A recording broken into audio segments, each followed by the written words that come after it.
നമസ്കാരം. വരാനിരിക്കുന്ന American president തെരഞ്ഞെടുപ്പിൽ ഒരിക്കൽ കൂടി മത്സരിക്കാമെന്ന ജോ ബൈഡന്റെ മോഹങ്ങൾക്ക് വീണ്ടും തിരിച്ചടി.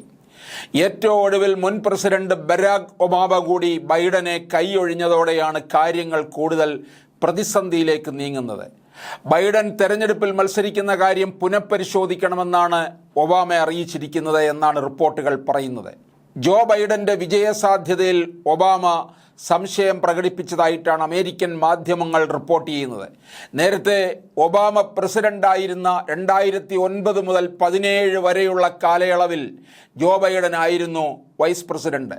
അതിലുപരി ഡെമോക്രാറ്റിക് പാർട്ടിയിൽ ഇപ്പോഴും ശക്തമായ സ്വാധീനം ബരാക് ഒബാമയ്ക്കുണ്ട്.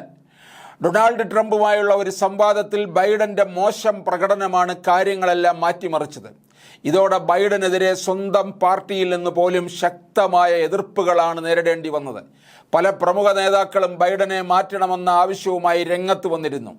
ഇക്കൂട്ടത്തിലേക്ക് ഏറ്റവും ഒടുവിൽ വന്നു ചേർന്ന ആളാണ് ഒബാമ. നിലവിൽ കോവിഡ് ബാധിതനാണ് ജോ ബൈഡൻ. അതുകൊണ്ട് തന്നെ തൻ്റെ ബീച്ച് ഹൗസിൽ ക്വാറന്റൈനിൽ ഇരിക്കുകയാണ് അദ്ദേഹം.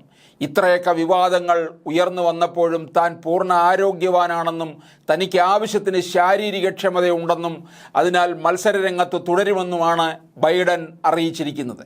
വിഷയത്തിൽ അനിശ്ചിതത്വം തുടരുന്നതിനിടെ ഡെമോക്രാറ്റിക് സെനറ്റ് മെജോറിറ്റി നേതാവ് ചക് ഷുമർ, ഹൗസ് മൈനോറിറ്റി നേതാവ് ഹക്കീം ജെഫ്രീസ് എന്നിവർ ബൈഡനുമായി കഴിഞ്ഞ ദിവസം കൂടിക്കാഴ്ച നടത്തിയതായി റിപ്പോർട്ടുകളുണ്ട്. പ്രസിഡന്റ് തെരഞ്ഞെടുപ്പുമായി ബന്ധപ്പെട്ട വിഷയങ്ങൾ തന്നെയാണ് ഈ കൂടിക്കാഴ്ചയിൽ ചർച്ചയായത്.